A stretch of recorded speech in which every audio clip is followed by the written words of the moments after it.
Hey Freedom Family, I'm Mark, and I am so glad you're here at _Freedom for Life _. I got a question for you. Have you ever had a hard time forgiving somebody who hurt you? Well, that was me this week, and I had to navigate through this issue of trying to figure out how to forgive somebody that I thought I already forgave, and in some cases, to be honest, didn't really feel like I wanted to. So I'm going to invite you into the struggle in our conversation this week, and also the secret of what I did to get out of the struggle and try and figure out how to navigate through the feelings I had when somebody just really damaged my heart. So let's get started, shall we?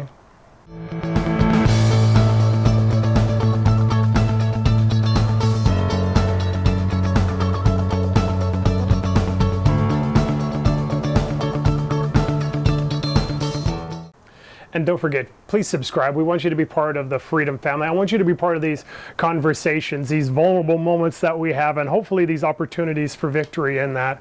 And hit the notification bell so you can be a part of every conversation that we're having. So that's the question I have for you, I guess, is have you ever been hurt by somebody?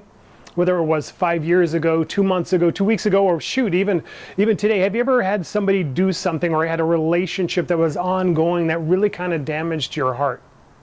Well, that was kind of a journey that I had to walk through this week. I was actually having a conversation with a friend of mine, and in the conversation, somebody was brought up that we mutually knew who, in my relationship with them, it didn't turn out well. It wasn't healthy, it wasn't good, and over a period of time, it ended.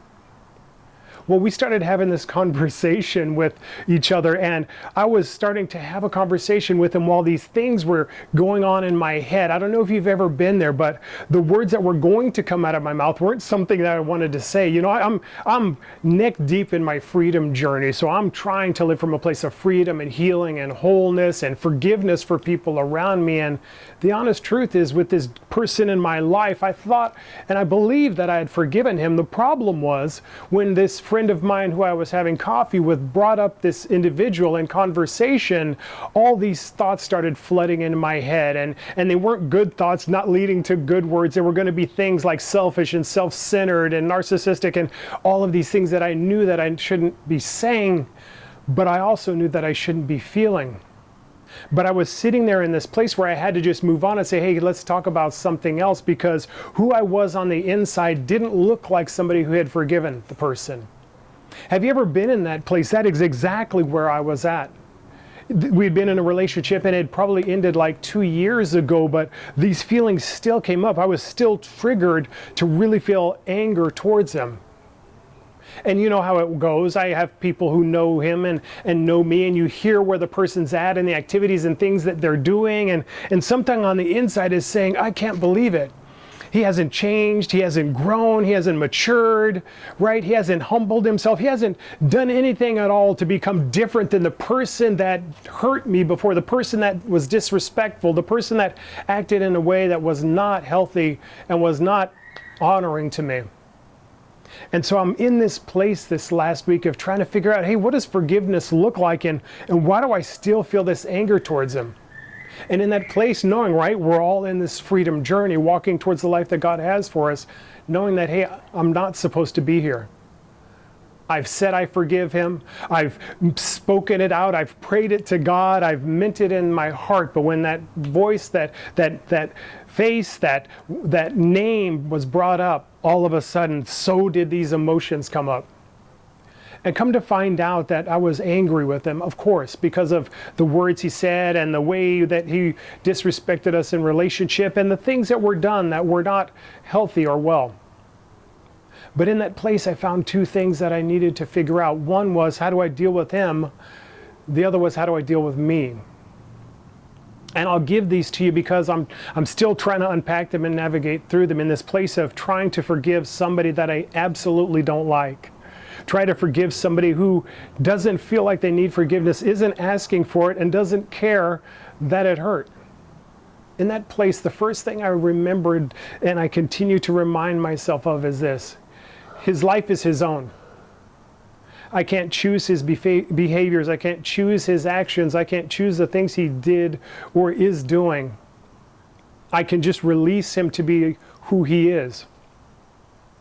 See, the problem is, at least at one level, when I forgive, sometimes it feels like I'll forgive you, but I need you to change. because you wanted to have this great impact, right? You wanted to have this a monumental moment where now all of a sudden this person's a better person and I feel good or okay with what had happened before. But in the case of this person, none of that has happened.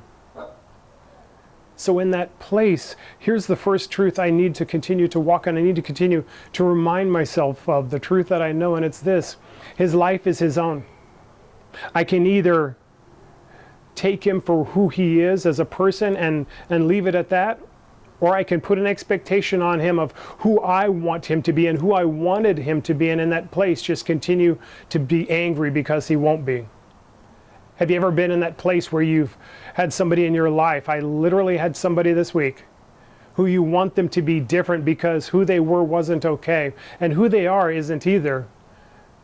But it's not my choice to live his life for him or have an expectation on his life. I can either be frustrated and angry because he wasn't somebody different and he isn't somebody now, or I can allow him to be who he was and leave my expectations at that.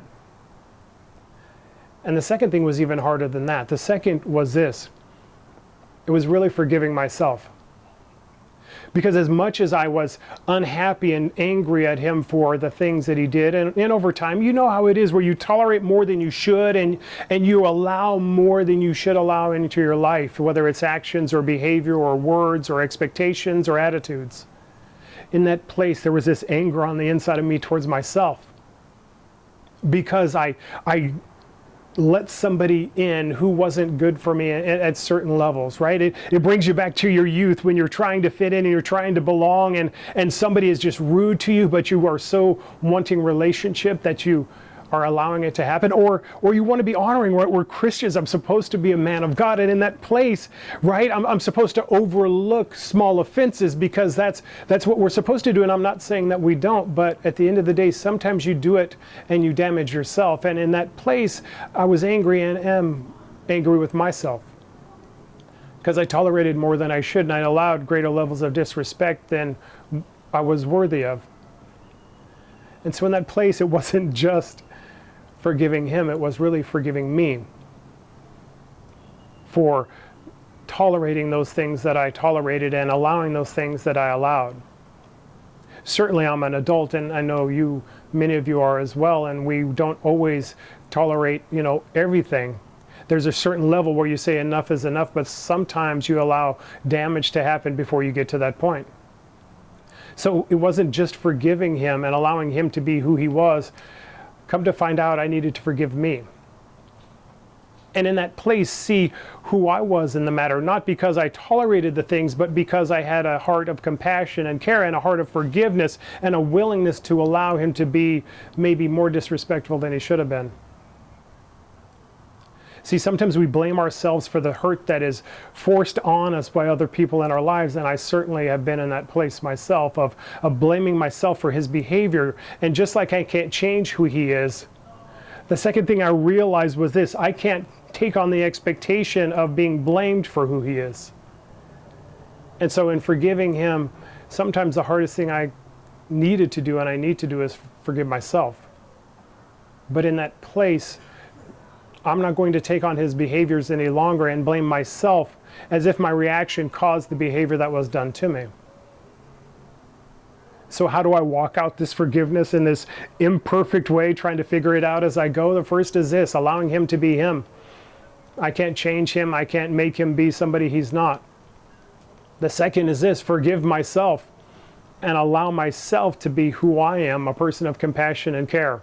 His behavior is his own. I can't take on it, and I don't own it. It's all on him. So as I continue to unpack it in that place, it's been a better week because I found more freedom in seeing in myself the good that I did, not the things that were my fault, because they weren't.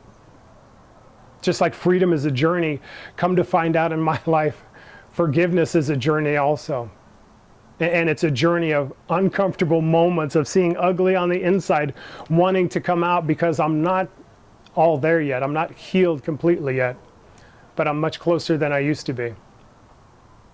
So I give this to you as I'm walking it out, not doing it perfectly, but doing it from an understanding of who I'm created to be in the life I'm created for. I'm not created to hold anger and animosity against somebody. I'm not created to have it against myself.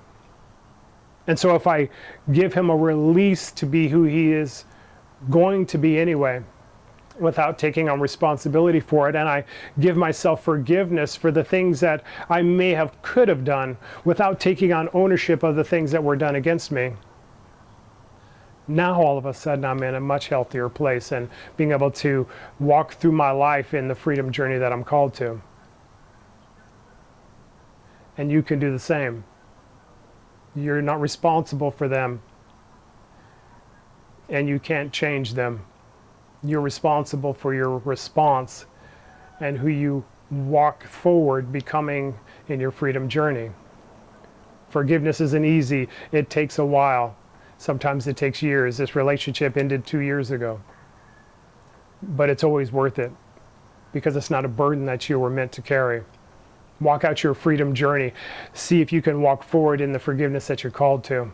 And you will become the person you're created to be, and the things that will come out of you you'll be happy about. Hi, I'm Mark, and I'm glad you're here at _freedom4life_. If you want to know how to continue to walk out your freedom journey in forgiveness, we have a course called Life Mastery. I've talked to you about it a bunch. It is where I'm continuing to pull out the tools to navigate through my own freedom journey. It's called Life Mastery because I believe you're called to master your life and those areas of unforgiveness and hurt. Down below we have a link. You can actually sign up for the course. We have the online course completed, done, and ready. Proved, tested, and ready for you to walk in. It is a tool that will transform your life, a step-by-step method to make you understand who you're created to be in the life you're created for and overcome everything that's standing in the way, including unforgiveness and hurt. Check out the link down below and you can sign up and be a part of it today to walk out the freedom you're called to. Do me a favor, if you know somebody who needs to forgive, or you need to listen to this one more time, listen to it and walk in that forgiveness that you're called to have. Not for their sake, but for yours. Hit the like button, let us know something here is resonating. Put a comment. We're continuing to unpack these honest, raw conversations, and we want to have the conversations you want to have. So let us know the conversation you want, or somebody that you are choosing to forgive, even if they're not asking for it. And at the end of the day, if you do nothing else, dominate your day.